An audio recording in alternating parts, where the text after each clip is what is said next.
복음이 유대인들뿐만이 아니라 이방으로 확장되어 나가니까 주의 제자들이 급속하게 늘어났습니다. 그래서 이방 지역에 흩어져 살던 디아스포라 유대인들이 개종하고 이들로 인해서 예루살렘 교회는 큰 부흥을 이루게 되었습니다. 디아스포라라고 하는 말은 팔레스타인 밖에 살고 있는 유대인들을 의미합니다. 그래서 예루살렘 교회 안에는 원래 본토 출신 유대인들과 과거의 어떤 사정으로 인해서 팔레스타인 지역을 벗어나서 다른 데 있다가 이제 예루살렘 교회로 돌아온 이 헬라파 유대인 두 부류의 사람들이 구성으로 되어 있었습니다. 그런데 사람들은 본시 패역해서 우리 예수 그리스도의 유일한 계명도 서로 사랑하라는 것인데 그 사랑이 실제로 실천이 잘 되지 않습니다. 그러다 보니까 본토 출신 유대인 또 이방에 있다가 돌아온 헬라파 유대인들이 한 교회에 있다 보니까 어떤 갈등이 발생하게 되었는데 본장에서는 이러한 문제를 해결하고 교회 본연의 사명을 감당하기 위해서 이제 사도들이 교회 내부의 조직과 체제를 정립하게 되었습니다. 그래서 오늘 본문 6장에서는 7 집사 선택에 대한 것의 사건을 다루고 있습니다. 그런데 7 집사를 선택하게 된 동기는 1절에 보니까 그때 제자가 더 많아졌는데 헬라파 유대인들이 자기 과부들이 매일의 구제에 빠짐으로 히브리파 사람을 원망했다 그랬습니다. 예루살렘 교회에 예수를 믿는 사람들의 숫자가 기하급수적으로 늘어났습니다. 지난주에 우리가 사도행전 5장에서 보면은 복음을 전하지 말라고 했음에도 불구하고 사도들이 나가서 복음을 열심으로 전하다가 다시 공회에 붙잡혀 갑니다. 그래서 공회에서 석방되기는 했는데 채찍에 맞고 나옵니다. 그러면 사도들이 이제 겁이 나가지고 앞으로는 전도하다가는 죽을지도 모르겠다 하고 공회에서 나오고 난 뒤에는 입을 딱 닫고 아무 일도 안 했는가? 아닙니다. 더 열심으로 복음을 전했습니다. 그랬더니 제자 수가 점점 늘어나는 거예요.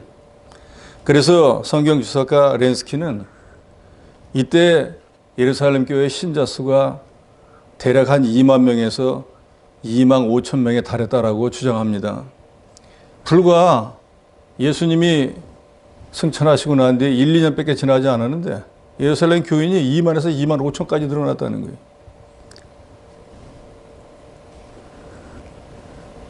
기독교에 대해서 유대인들의 핍박이 점점 심해졌지만 하나님의 구원의 역사는 그러한 핍박을 딛고 점점 확장되어진다는 것을 보여줍니다. 그래서 예수님의 제자들의 수는 날로 점점 많아져서 오순절날에 3,000명, 남에서부터 걷지 못하던 그 병자를 고쳐주고 난 뒤에는 5,000명, 그리고 그 후에도 구원받는 사람의 수가 계속 늘어나서 그 렌스키의 말대로 2만에서 2만 5천 명이 예루살렘 교회의 교인이 되었다고 치면은 이제 거기에 본토 출신 또 이방 나라에 살다가 들어온 사람들끼리 서로 있다가 보니까 그 안에 가난한 사람도 있고 부한 사람도 있고 도움을 받아야 되는 사람도 있고 여러 가지 부류가 있다 보니까 이제 어려운 사람들을 돕는 구제를 하게 되었는데 이게 팔이 안으로 구부러서 그런지 실제로 그랬는지 모르겠지만 본토 출신 과부들은 좀 잘해주고 이방에서 다른 나라에 살다가 왔던 헬라파 과부들에 대해서는 조금 소홀히 했던 것 같아요. 그러니까 좀 소홀히 한 사람들은 원망을 하고 잘 받는 사람이 뭐 잘 받았으니까 별 얘기가 없었겠죠. 그래서 히브리파 사람이라고 하는 것은 이스라엘 땅에서 출생해서 거기서 자라나고 예수 믿게 된 유대인들을 히브리파 유대인이라고 하고 헬라파 유대인은 각처에 예루살렘이 아닌 다른 지역에서 흩어져 살다가 이스라엘 땅으로 돌아온 디아스포라 출신의 유대인들을 말합니다. 그래서 헬라파 유대인들은 팔레스타인이 아닌 다른 지역에서 살다가 왔으니까 더더욱 생활이나 여러 가지가 어려웠을 텐데 자기들 생각은 그럴 거 아니에요. 우리가 더 좀 어려우니까 예루살렘 교회가 시브리파 사람보다 우리를 좀 더 많이 좀 생각해 주고 더 많이 도와줘야 될 텐데 현실은 그렇지 못했던 거예요. 그런데 오늘 본문에 보면은 헬라파 유대인들이 구제에 대해서 원망했다 그랬는데 자세하게 무엇 때문에 어떤 것을 가지고 원망했는지에 대해서는 나와 있지가 않습니다. 그런데 1절에 보면은 매일의 구제에 빠졌다 그랬습니다. 그러니까 매일매일 어떤 식량을 나눠주든지 아니면 어떤 생필품을 나눠주던 그거에 히브리파 과부들에 비해서 헬라파 과부들에게는 생각한 것만큼 배급이나 뭐 이런 것이 제대로 되지 않았던 것 같아요. 그래서 이 구제의 문제는 기독교 교회 최초의 논쟁이고 또 그 세부적인 내용이 금전적인 것에 관한 문제였습니다. 교회가 가난한 사람을 구제해야 했지만 모든 사람에게 만족을 준다는 건 지금 신약시대의 교회도 마찬가지 어렵습니다. 왜냐하면 나름대로 올바르게 구제를 했다고 해도 어떤 사람은 그 형편이 정확하게 알려지지 않아가지고 구제를 못 받는 사람도 있고 또 어떤 사람은 과대평가가 돼가지고 구제받지 않아도 되는데도 구제받는 사람도 있고 그렇기 때문에 구제를 받았다고 해도 자기가 원하는 만큼 받지 못하면 그 사람 또 원망합니다. 또 돈이나 물질에는 언제든지 마귀가 그림자처럼 따라다니면서 사람의 욕심을 이용해서 원망하고 불평하기 때문에 지금 이 시대에도 마찬가지 구제한다고 해가지고 다 감사하고 원망이 없는 게 아니에요. 나는 예를 들어가지고 100 정도 받고 싶은데 50 받으면 원망합니다. 아예 못 받은 거 생각하면 50만 받아도 감사해야 되는데 그런 게 없는 거예요. 그것은 초대교회 때도 마찬가지. 그래서 이방 출신이었던 헬라파 유대인들이 자신들이 외부에서 왔기 때문에 히브리파 사람들에 비해서 무시당하고 불이익을 당한다고 생각할 수도 있었을 것이고 또 실제로 그런 일이 있었을 수도 있고 아니면 자기들 생각대로 자기들이 원하는 만큼 구제를 받지 못했기 때문에 원망할 수도 있고 하여튼 여러 가지 원인이 있었겠는데 중요한 것은 어쨌든 구제 문제로 인해서 분쟁이 일어났다는 것입니다. 그런데 실제로는 저도 여러분도 이걸 분명히 아셔야 됩니다. 우리가 예수 믿고 구원 얻어서 하나님의 자녀가 되어서 하나님에게 지체로서 신앙생활하는 것은 이제는 더 뭘 받기 위해서가 아니에요. 우리가 이미 그리스도 구속의 은혜로 구원받은 이 은혜가 감사해서 교회에서 뭘 더 얻기 위해서 아니면 보조받기 위해서 구제받기 위해서 나오는 것이 아니고 내가 받은 그 구속의 은혜가 너무 감사해서 내가 가지고 있는 시간이나 물질이나 재능을 하나님 앞에 그걸 통해서 영광을 돌리기 위해서 신앙생활하는 거예요. 그러니까 우리 신앙생활의 목적을 분명히 알아야 됩니다. 이걸 모르고 신앙생활하니까 내가 교회에 헌신하는 것도 없고 교회에 도움 주는 것도 없어도 목사님부터 시작해서 온 교인은 다 나를 사랑하고 나한테 잘해줘야 돼. 착각을 하는 거예요. 이제는 우리가 어느 만큼 신앙생활을 하면은 하나님 말씀도 들을 만큼 들었잖아요. 그러면 성경은 분명히 말씀합니다. 선생의 자격을 갖춰야 된다는 거예요. 그러잖아요. 1년, 2년 들었은 건 뭐 그렇다 치지만 수십 년을 들었는데 아니 그럼 남을 가르칠 만한 신앙적인 실력을 갖추어야 된다는 거예요. 그 말씀으로 자기를 만들어서 신앙 인격이 만들어져야 된다는 거예요. 1, 2년 됐을 때는 못했지만 이제 20년, 30년이 되고 난 뒤에는 성경 말씀대로 살려고 애쓰는 면 있어야 된다는 거예요. 그래서 1, 2년짜리들이 볼 때 20, 30년짜리는 자기들하고는 비교할 수 없는 신앙 인격, 믿음의 높이와 깊이가 달라져야 된다는 거예요. 뭘 모를 때는 초코파이 하나에 이끌려서 교회를 오지만 어느 만큼 깨닫고 나면 이제는 그런 단계는 벗어나야 되는 거예요. 그래서 이제는 하나님 앞에 나와서 주세요 주세요만 할 게 아니라 한 주간 동안에도 주신 게 감사해서 하나님 앞에 감사를 돌려드리는 저 여러분이 되어야 됩니다. 그래서 우리가 그런 얘기 많이 듣잖아요. 부흥하는 교회들은 보면 감사의 뭐가 많다. 분명히 맞는 일이에요. 한 주간에 살아보면은 감사할 일이 얼마나 많습니까? 그런데 그걸 우리가 다른 거로 표현 못하니까 물질로 감사를 표현하는 거예요. 하나님이 한 주간 동안에도 얼마나 많은 은혜를 줍니까? 그래서 근본적으로 본다 그러면 구제를 많이 받은 사람이야 상관없겠지만 제대로 구제를 못 받은 사람들은 원망하고 불평할 수 있겠지만 엄격히 따진다고 하면 하나님의 교회에서 구제 안 해줬다고 불평할 것도 없어요. 많이 못 받았다고 원망할 건 더더욱 없습니다. 이건 그리스도 구속의 은혜를 바로 깨닫지 못했기 때문이에요. 우리가 잘 아는 하박국 선지자는 무화과 나무가 무성치 못하고 포도나무에 열매가 없고 감람나무 소출이 없고 밭에 식물이 없고 우리의 양이 없고 외양간에 소가 없어도 그건 뭐예요? 지금 당장 없다는 게 아니에요. 앞으로 일어날 일을 말하는 거예요. 이제 대적들이 쳐들어와서 있는 걸 싹 다 뺏어가지고 내가 가진 게 싹 다 없어진다고 할지라도 나는 구원의 하나님으로 인해서 기뻐하고 즐거워한다고 하지 않습니까? 그게 바로 참된 신앙인 거예요. 만약에 그런 믿음들만큼 됐다고 하면은 구제를 얼마 받았다고 해가지고 원망 불평하지 않았겠죠. 그런데 우리가 잘 알듯이 렌스키도 얘기했지만 이게 결국 예루살렘 교회가 생기고 난데 겨우 몇 년밖에 안 된 일이란 말이에요. 거기 있는 사람들이 그렇게 신앙적으로 자라나지는 못했겠죠. 그러니까 많이 받지 못했으니까 원망하고 불평하는 일이 있었을 것 같아요. 근데 우리가 이 구제에 대해서는 성경적으로 조금 알고 넘어가야 됩니다. 구제하는 근본적인 정신, 즉 교회에서 가난한 사람들을 돕는 목적은 뭔가? 그것은 세상 사람들처럼 불쌍하니까 그저 호구지책을 해결해 주는 그게 아닙니다. 요한일서 4장 11절에 보면 사랑하는 자들아 하나님이 이같이 우리를 사랑하셨은즉 우리도 서로 사랑하는 것이 마땅하다. 우리가 구제하는 동기는 그리스도를 통한 그리스도에게서 받은 사랑을 전하는 거예요.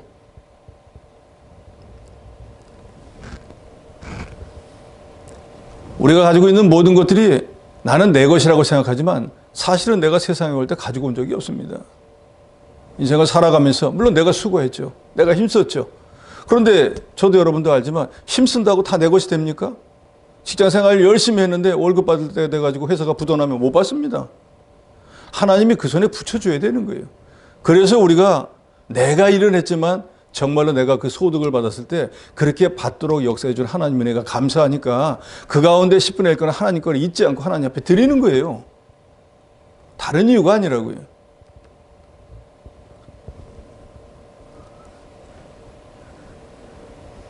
우리 자신을 포함한 모든 것들이 다 하나님의 것이기 때문에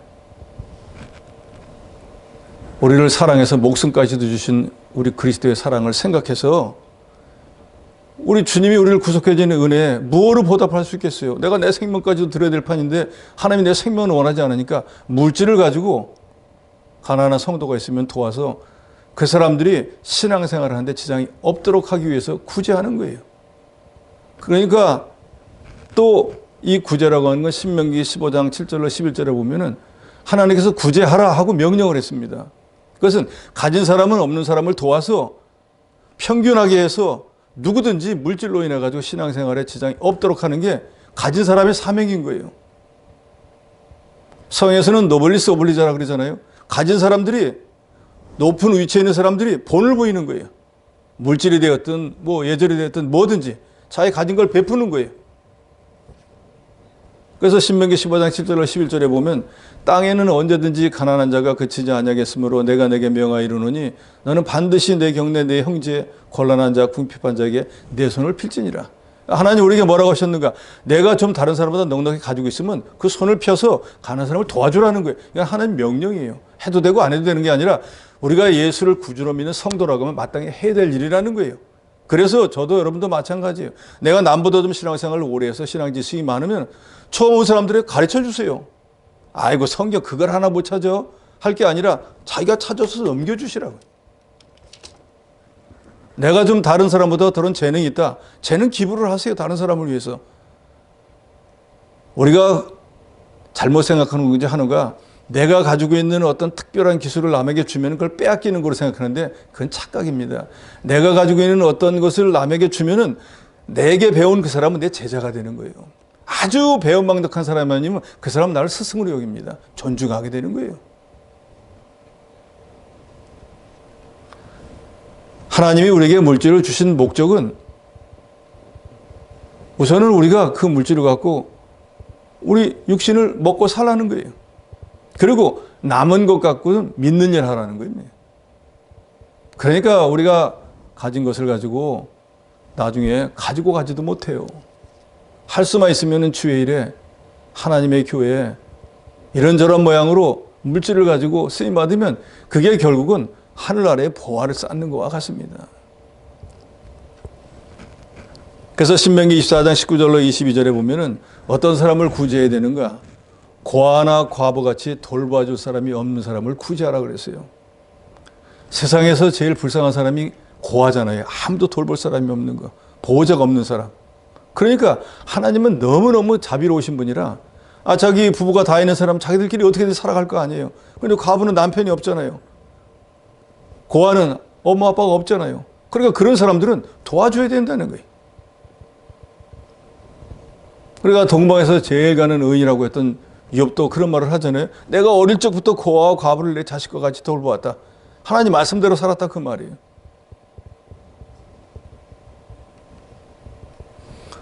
그런데 여기서 한 가지 중요한 것은 구제를 받는 사람도 지금 형편이 어려우니까 구제 받을 수 있습니다. 근데 그게 버릇이 되면 안 돼요. 지금은 내가 구제를 받지만 어떻게든지 내가 열심히 일을 해가지고 내가 스스로 혼자 독립을 하고 나도 나보다 더 어려운 사람을 구제하는 이런 일을 해야겠다라는 마음을 먹고 해야지. 교회에서는 의뢰인 나한테 이걸 줘야 된다 해가지고 때가 돼서 안 주면 원망하고 불평하는 사람까지 있잖아요. 제가 지방에 신모할 때 어느 교회 어떤 분은 예를 들어서 우리 교회에서 얼마를 해줬더니 다른 교회에서 그보다 더 많이 준다고 교회를 옮기는 사람 봤어요. 그거는 신앙이냐? 아니에요. 그런 사람은 붙잡을 필요도 없어요. 그러니까 온 그 동네 교회를 다 돌아다니는 거예요. 그러니까 그 사람은 그 구제 때문에 그 사람을 망쳐버린 거예요.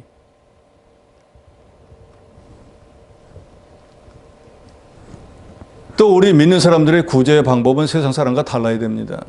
마태복음 6장 1절로 4절에 보면 사람에게 보이려고 그들 앞에서 너희를 행하지 않도록 주의하라.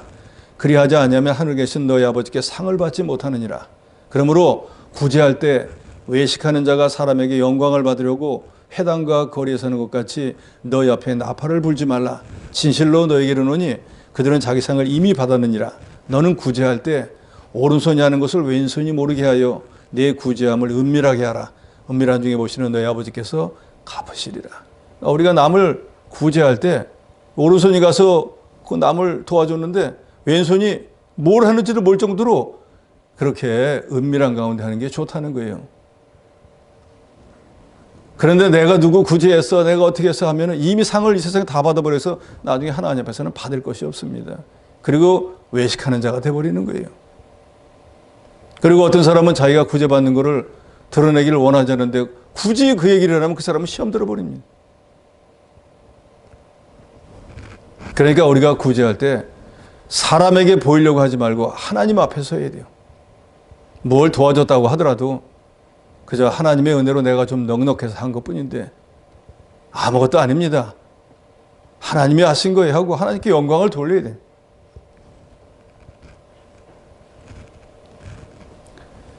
그리고 남을 구제할 때는 잠언 3장 27절로 28절에 있는 말씀처럼 내 손이 선을 베풀 힘이 있거든 마땅히 받을 자에게 베풀기를 아끼지 말며 내게 있거든 이웃에게 이르기를 갔다가 다시 오라 내일 주겠노라 하지 말라 그랬습니다.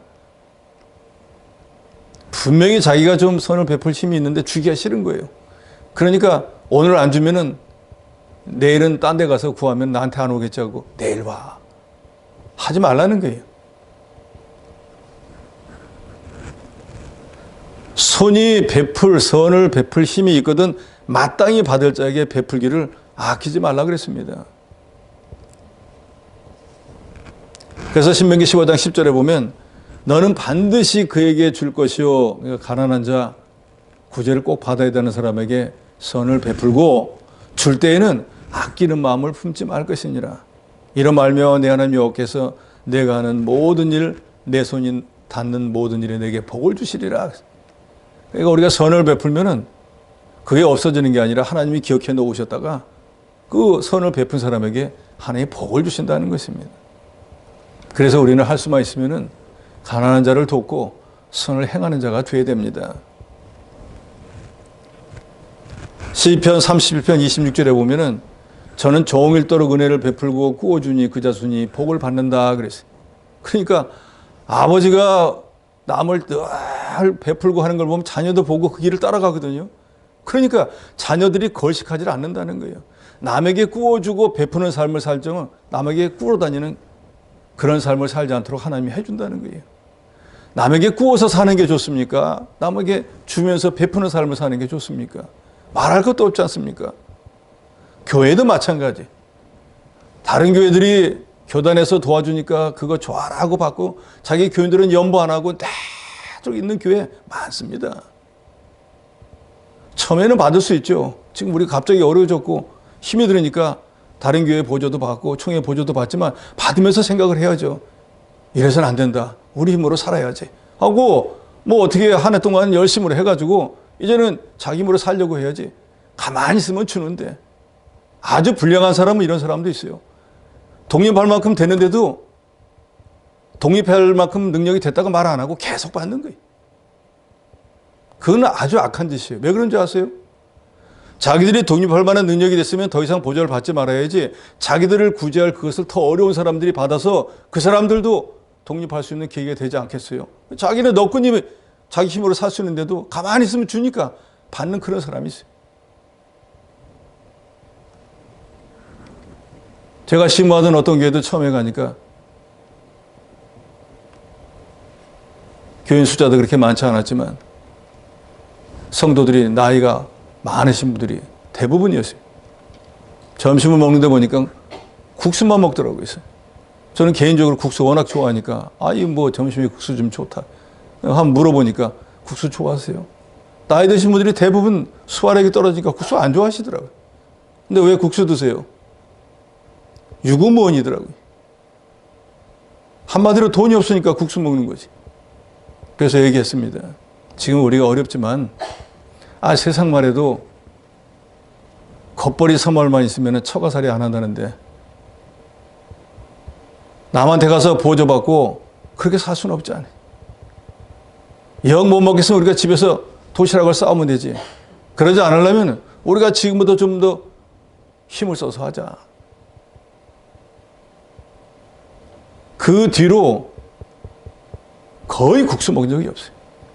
어떤 분이 내지를 않으면은 어떻게든지 돼서 늘 국수 외의 것을 먹게 돼요. 보조를 받아라 하는데도 안 받았습니다. 하도 안 받으니까 어느 때는 저한테 묻는 거예요. 어떻게 사냐고. 밥 먹고 사는데요. 자기들 생각으로는 도저히 밥 못 먹을 것 같은 거예요.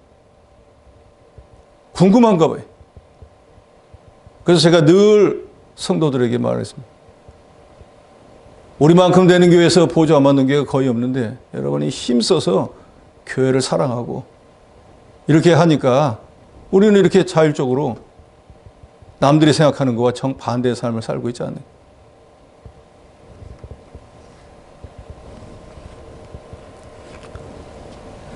어려울 때는 보조받을 수도 있습니다. 그렇지만 그것이 목적이 돼서는 안 돼요. 주 예수에 말씀하신 바 어떤 사람이 더 복이 있다 그랬죠? 받는 자가 복이 있다 그랬습니까? 주는 자가 복이 있다 그랬습니까? 주는 자가 복이 있습니다. 그러니까 이 원칙에 따라서 베풀 수 있는 교회는 또 베풀어야 돼요.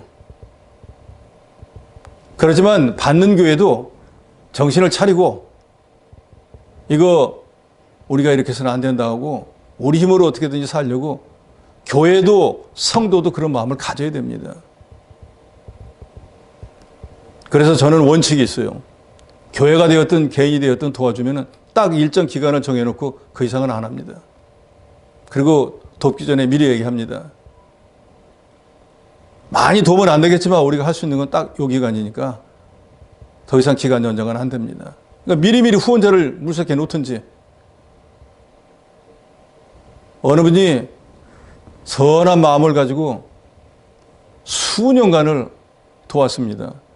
그런데 그 교회가 크게 형편이 펴지지도 않고 그 목사님도 가만히 있으면 주겠지 하는 생각으로 편안하게 있다가 이제 그분이 이제 그만둔다고 하니까 한 해 두 해 한 것도 아니에요. 여러 해를 했는데 원망하는 거예요. 아니 갑자기 끊으면 우리 어떻게 살으라고 하냐고. 그게 왜 도와준 사람의 책임이에요? 대비하는 자기가 책임이죠. 그러면 언제까지 하라는 거예요? 죽을 때까지 하라는 거예요? 도움을 받는 사람도 마찬가지, 도움을 주는 사람도 그래서 구제가 올바로 돼야지. 그렇지 않으면 서로가 원망이 생기고 서로가 어려워집니다. 여러분이 언뜻 들으면은 저렇게 사랑이 없는 소리를 하나라고 할 수 있는데, 우리가 복음을 전할 때 제일 먼저 빵을 주는 이유는 배고프면 신앙이고 뭐고 할 수가 없어요. 그러니까 배고픔을, 일단은 육신적인 배고픔을 이겨야지 그 다음에 무슨 신앙도 가르치고 말씀도 가르칠 거 아니에요. 그래서 우리 신앙인들은 목적이 영혼을 잘 되게 하는 데 두고 해야지 육신만 잘 되게 하는 데서는 안 됩니다. 어쨌든 이런 일로 인해서 히브리파와 헬라파 과부 사이에 분쟁이 일어나고 예루살렘 교회는 문제가 생겼습니다. 그래서 사도들이 모여서 이거 안 되겠다. 우리는 원래 우리가 하나님의 말씀을 제쳐놓고 접대를 일삼는 거지 마땅하지 않다 하고 2절에 말합니다. 옛날 개혁성경에는 공개를 일삼는 것이 마땅치 않다 그랬는데 개혁 개정에서는 접대라고 바꿨습니다. 현대인의 성경은 이렇게 번역했습니다. 우리가 구제하느라고 하나님의 말씀을 전하는 일을 소홀히 하는 것은 바람직하지 못합니다. 그러니까 사도들 생각은 뭐냐면, 원래가 예수님께서 마태복음 28장 19절로 20절에 보면 이렇게 말씀합니다. 모든 족속으로 제자를 삼아 아버지와 아들과 성령 이름으로 세례를 주고 그가 분부한 모든 것을 가르쳐 지키게 하라. 그러니까 사도들의 제일 중요한 일은 뭔가? 복음을 전하는 일이에요. 복음을 전하면은 복음을 받아들이는 사람이 있을 거 아니에요? 그럼 그 사람을 제자로 삼아서 세례를 주고 가르쳐서 가서 또 복음의 전도자로 만드는 거. 이게 사도들이 될 제일 중요한 일인 거예요. 그런데 지금 예루살렘 교회의 분란은 뭐예요? 복음을 가르치다가 전도하다가 일어난 문제가 아니고, 그거는 전혀 상관없이 가진 사람이 못 가진 사람을 도와주지 않아도 되고 도와줄 수도 있는 일인데, 그것 때문에 분쟁이 일어난 거예요. 그러니까 이 일은 사실은 일어날 필요가 없었던 일인데 도와주었기 때문에 문제가 일어났어요. 그러니까 사도들 입장에서 생각해 보니까 자기들이 해야 될 일과는 전혀 다른 쪽의 일로 인해 가지고 교회에 분란이 일어나 버렸습니다. 그런다고 해서 이 구제하는 일이 가르치고 전도하는 일보다 참 하찮은 일이다, 그런 뜻이 아니라 일의 우선순위라는 게 있잖아요. 뭘 먼저 해야 되는가 할 때 전도하고 가르치는 일이 구제하는 일보다 앞서야 된다는 걸 말하는 거예요. 그런데 지금 예루살렘이 어떻게 돼버렸어요? 구제하는 일이 제일 앞서고 그 뒤에 전도도 하고 가르치는 일이 돼버렸으니까 사도들이 이 문제로 인해서 자기의 사명이 지금 제대로 지켜지지 않고 있다는 것을 깨달았습니다. 그래서 안 되겠다.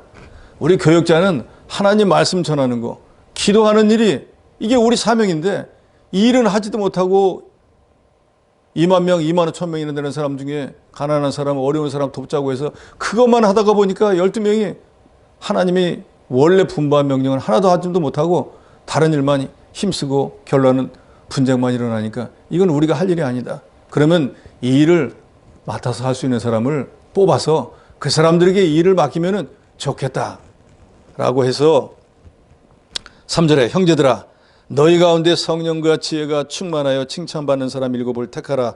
우리가 이 일을 그 일에 맡기고 우리는 오로지 기도하는 일, 말씀 사역에 힘쓰리라. 그래서 이제 신약시대에 처음으로 7 집사를 선택하게 예루살렘 교회가 되었습니다. 그래서 지금 이 시대에도 평신도 지도자들이 교회 안에서 이 사무 행정 등의 문제를 담당하고, 목회자는 양무리를 인도하기 위해서 기도하고 전도하는 일에 전무해야 됩니다. 그래서 2절에 보면은 우리가 하나님의 말씀을 제쳐놓고 접대를 일삼는 것이 마땅치 아니하다 그랬습니다. 거기 일삼는다라고 하는 헬라 원어를 보면은 디아코네인이라고 하는데 그 뜻이 먼지가 일어날 만큼 분주히 움직이다, 열심히 일하다, 봉사하다 그런 뜻을 가집니다. 그래서 이 단어는 신약 성경에서 식사 또는 기타 일할 때 섬기는 것을 나타내기도 해서 집사로서 봉사하는 것을 의미합니다. 그래서 영어에서 집사라고 하는 단어를 디콘이라고 하는데 이 디콘이라고 하는 단어가 바로 여기에서 나왔습니다. 그래서 교회에서 집사님들이 주로 맡는 일들이 열심으로 봉사하는 것을 의미하고 있습니다. 예루살렘 교회가 7 집사를 택했다 그랬는데 굳이 집사를 7명만 택한 것은 그렇게 큰 어떤 의미가 있는 것은 아니고 우리가 성경을 읽을 때 보통 7이나 10은 하나님의 만수, 충족된다 그 말이에요. 그러니까 베드로가 그러죠. 예수님 앞에 자기 깐에는 최고로 얘기하는 것처럼 형제가 범죄하면 제가 몇 번 용서해 준다 그러죠? 몇 번입니까? 7번이잖아요. 그러니까 자기들 유대인들 생각에 7배는 만수인 거예요. 최고로 많이 한 거예요. 하나님 보시기에 합당한 숫자인 거예요. 그런데 예수님은 7번이 아니라 70번씩 7번이라도 해주라니.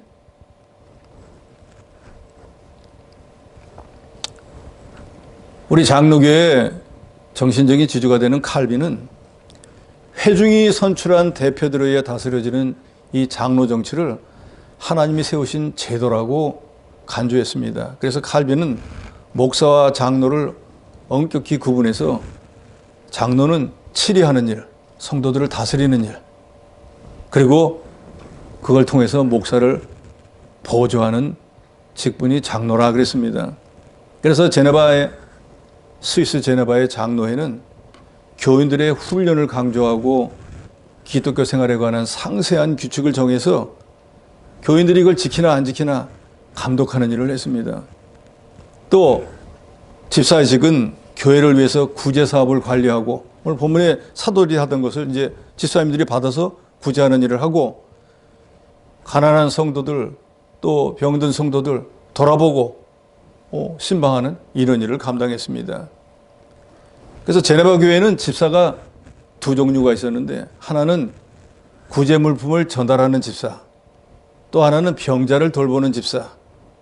그래서 집사를 선출할 때 장로처럼 회중들이 다 투표를 해가지고 뽑았습니다. 그래서 우리가 집사라고 하는 직분, 보통 사자가 붙으면 다 선비 사자가 붙지 않습니까? 변호사, 판사 할 때는 다 선비 사자예요. 그런데 교회 직분상 집사라고 할 때 사자는 선비 사자가 아니고 일사자입니다. 그리고 더더욱이 그 앞에 집이라고 하는 것은 손으로 짚는다는 뜻이에요. 집었다. 즉 일을 짚는다. 일을 맡아서 한다. 그 사람이 바로 집사인 거예요. 그러니까 하나님의 교회 집사 직분을 받았는데 일을 안 한다. 그 사람은 집사가 아니에요. 집사의 직무는 디아코니아, 섬김, 봉사, 공개하는 거예요. 본문에는 뭐라 그랬죠? 접대라 그랬죠. 원래 집사란 단어는 예수님 당시에 유대 밖의 헬라 사회에서는 웨이터를 뜻하는 말이에요. 그래서 상전들이 식사할 때 곁에서 시중 들던 종이나 하인을 지칭하는 말입니다. 그러니까 하나님의 교회에서 집사는 주님의 몸된 교회를 위해서 감사함으로 기꺼이 봉사하는 사람, 주님의 몸을 이루어가는 일에 겸손히 종이 되어서 섬기는 사람, 체면이나 명예 때문이 아니라 주님의 교회, 주님의 성도를 사랑해서 은사와 물질, 시간을 들여서 헌신하는 사람이 하나님이 원하시고 하나님이 인정하는 집사입니다. 그래서 집사의 직무는 섬기는 자라는 명칭처럼 감독하고는 다릅니다. 감독은, 장로는 성도 여러분들의 영혼을 치리하는 일, 관리하는 일을 담당하지만 집사의 직분을 받은 사람들은 성도들과 함께 공적으로 섬기는 일입니다. 그래서 사도행전 6장 1절로 우리가 지금 상고하는 6절에 보면은 사도들이 하고 있던 복음 증거하는 일 외에, 가르치는 일 외에 나머지들을 장로들과 함께 교회에서 담당하도록 되었습니다. 그리고 제일 중요한 건 구제하는 일이었고 또 재정 출납 이런 것을 주로 담당했습니다. 그런데 그러면은 예루살렘 교회에서 집사를 직분을 줄 때 어떤 사람을 주었는가 하면 3절에 보면 성령과 지혜가 충만하고 칭찬받는 사람이라 그랬습니다. 그래서 원래 우리 기독교가 한국에 들어오고 난 뒤에도 이 집사의 직분을 받기가 상당히 어려웠다 그래요. 지금은 뭐 한 1년 지나고 나면 너나 없이 다 안 받는 사람도 강제로 받으라고 했고 집사가 되는지 모르겠지만 과거에는 이 집사 직분을 받는 게 오늘날 장로 직분 받는 것처럼 어려웠다 그래요. 왜요? 여기에 맞추려니까. 어떤 사람이 해야 됩니까? 지혜도 충만해야 되고 또 성령의 충만함도 있어야 되고 더더욱이 사람들에게 하나님께 칭찬받는 사람이에요. 어떤 사람을 칭찬합니까? 거짓말하는 사람 칭찬합니까? 여기서는 이 말하고 저 말하는 사람을 칭찬합니까? 주일 성수 안 하는 사람을 칭찬합니까? 11조 생활을 안 하는 사람을 칭찬합니까? 어떤 사람을 칭찬합니까? 하나님 말씀대로 모든 걸 잘하고 정직하게 행하는 사람을 칭찬하지 않겠어요?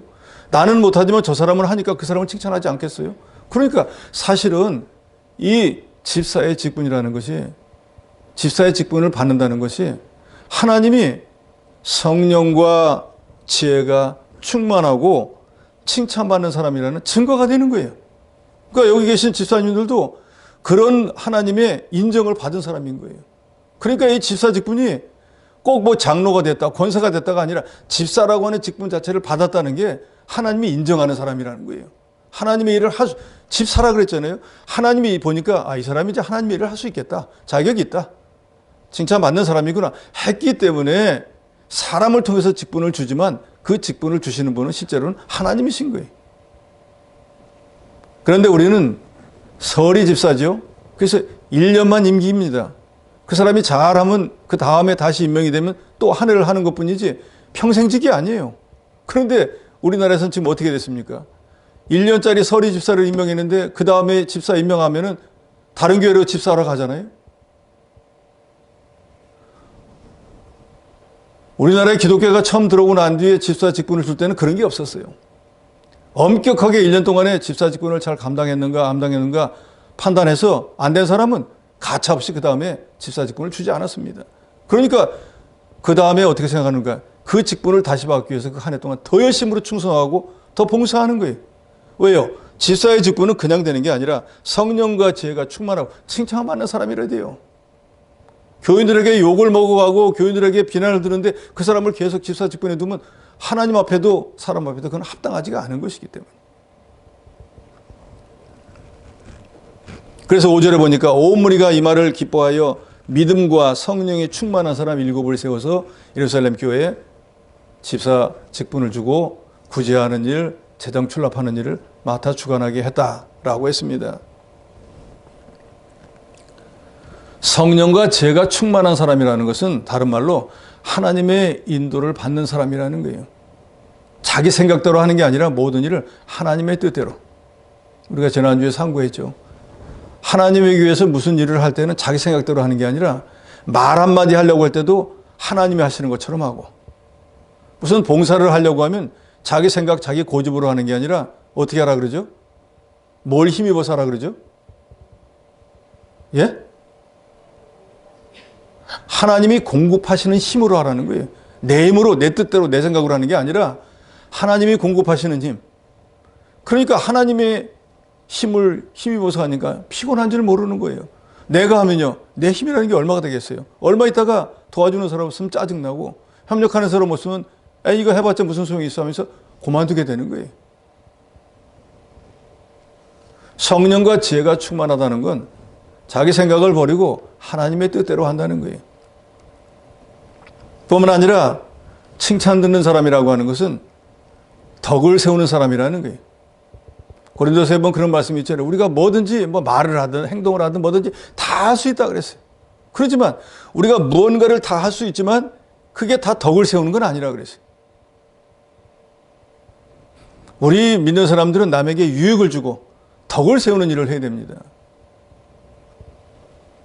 그래서 칭찬 듣는 사람이라고 하는 이 헬라어를 문자적 의미를 보면은 평판이 좋은 사람, 증명된 사람, 이런 뜻을 갖습니다. 그러니까 칭찬 듣는 사람을 세워라, 그 말은 평판 좋은 사람을 세워라 이 말이에요. 믿음 좋은 사람을 세워라 그 말이에요. 실제로 그렇잖아요.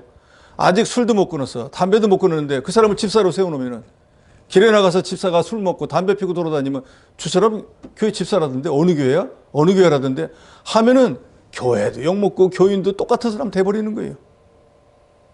외부 사람도 마찬가지지만 일반 성도들도 다 알잖아요. 저 집사님은 술도 먹고 담배도 피던데, 그러면 그 사람들에게 무슨 유익을 주겠어요? 아, 집사가 돼도 그렇게 하면 되나 봐 하고 악한 영향을 미치게 돼버리는 거예요.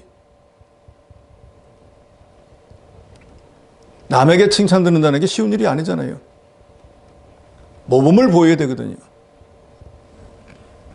그래서 디모데전서 3장 8절로 10절에 보면 집사가 되려면 아주 복잡하잖아요. 갖춰야 될 게 엄청 많습니다. 제가 읽어만 드릴게요. 이와 같이 집사들도 단정하고 일구연하지 아니하고 술에 임박이지 아니하고 더러운 일을 탐하지 아니하고 깨끗한 양심에 믿음의 비밀을 가진 자라 할지니, 이에 이 사람들을 먼저 시험하여 보고 그 후에 책망할 것이 없으면 집사의 직분을 하게 할 것이요.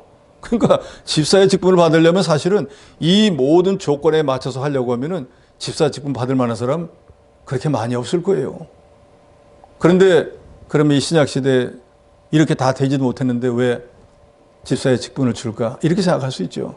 이렇게 하나님이 말씀한 대로 다 되면 얼마나 좋겠어요. 그러나 그걸 다 갖출 수는 없잖아요. 그러니까 그 가운데 얼만큼이라도 됐으면은 그 면을 보고 나머지 면은 집사가 되어서 이제 점점 고쳐나가면 되겠죠.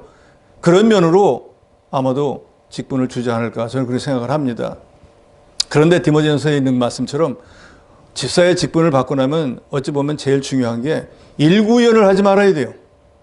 일구연이라는 건 뭐예요? 여기서는 이 말하고 저기 가서는 저 말하고 그런 사람이 되면 안 됩니다. 우리 믿는 사람은 말과 행동이 일치가 돼야 돼요.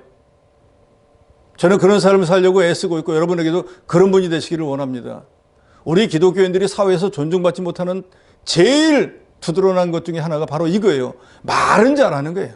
말은 뭐 세상에 그렇게 잘하는, 그래서 과거에는 복음을 그렇게 열심히 잘 전하기 때문에 그 사람 보고 예수쟁이라고 그랬지만, 지금 예수쟁이는 뭐예요? 말만 하는 사람들을 예수쟁이라고 불러요.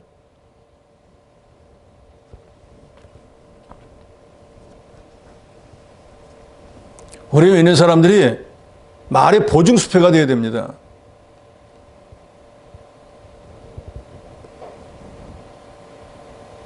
군대에서도 한번 생각해 보세요. 전쟁이 나가지고 앞에 소대장이 적진을 향해서 돌진을 하는데 자기는 안 가면서 부하들만 총을 들고 앞으로 가라 그러면 누가 가겠어요? 자기가 앞장서가지고 본을 보여야지 부하들도 따라갈 거 아니에요? 그래서 세상 말에도 용장 밑에 졸병이 없다는 말이 있잖아요. 용생용, 봉생봉이라 그러잖아요. 용이 용을 낳고 봉황이 봉황을 낳는 거예요. 이런 믿음의 좋은 계통, 믿음의 좋은 이런 것들이 유전이 돼야 돼요. 교회도 그래요. 어느 교회는 어떤 좋은 전통이 있는 게 있잖아요. 그런 건 계속해서 후배들에게도 전해줘야 됩니다.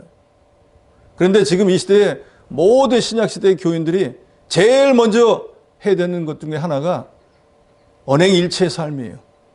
말과 행동이 일치돼야 됩니다.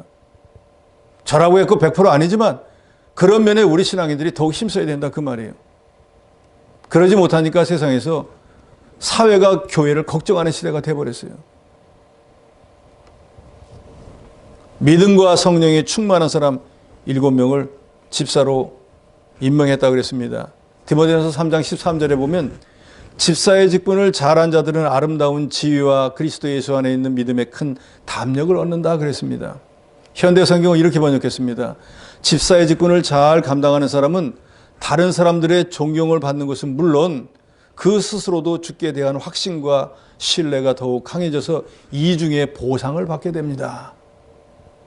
무슨 뜻인지 아시겠죠? 집사 직분을 잘 감당하면은 사람들이 야, 참 저분은 훌륭하다. 존경을 받게 되고 그리스도에 대한 확신을 갖게 돼요. 어렵지만 힘들지만 내가 말한 걸 지키려고 말씀대로 살려고 애를 써보니까 하나님이 안 될 것 같은 일이 되게 해주는 거예요. 그러니까 자기가 스스로 이렇게 되는구나, 이렇구나 하고 그리스도 안에서 확신을 갖게 되고 무슨 어려운 일이든 주를 믿고 점점 감당할 수 있게 된다는 거예요. 그러니까 그런 면을 보고 그렇지 못한 사람들이 저분은 참 대단하다, 믿음이 좋은 분이야, 존경하게 되고 하나님이 그 사람을 높여준다는 거예요. 그래서 집사의 직분을 잘한 사람은 아름다운 지위를 얻게 됩니다.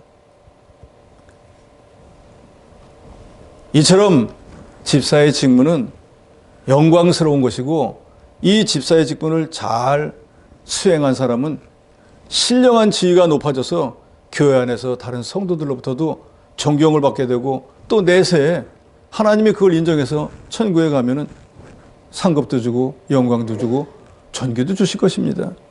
또 우리가 세상을 떠날 때도 다른 사람들은 가면 무슨 신이 이렇게 쓰지만 우리 기독교인들은 그 밑에 뭐라고 씁니까? 무슨 집사 이렇게 쓰잖아요. 예? 국무총리가 죽었다고 해가지고 거기다가 신에다가 국무총리 이렇게 안 쓰잖아요. 근데 우리는요, 무슨 집사 이렇게 쓰잖아요. 얼마나 감사한 일이, 평생토록 하늘나라에 갈 때까지 하나님이 인정해 준다. 충실하게 교회를 섬기는 집사의 직분을 가진 사람, 그리스도에 대해 더 확실한 믿음을 갖게 되고 그래서 더 담대하게 신앙생활을 할 수 있는 이것이 집사의 직분을 잘 감당한 사람에게 하나님이 보상을 주는 것입니다.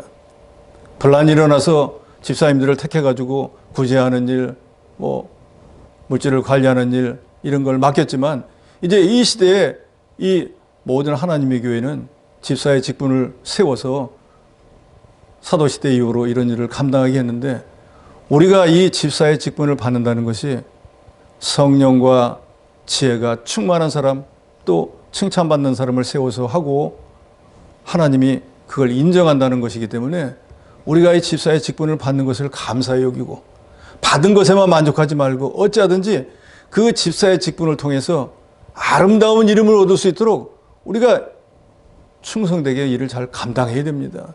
그래서 다른 사람은 어떻게 되었든지 간에 하나님이 인정하는 사람이 되어야 돼. 우리 교회에 많은 집사님들 계시는데 이 성경처럼 성령과 지혜가 충만하고 칭찬받는 모든 집사님들이 되어서 하나님의 교회를 분쟁 없이 잘 이루어 나가고 그래서 하나님 앞에 섰을 때는 참 잘했다 칭찬받는 그런 여러분이 되시기를 주의 이름으로 축원합니다.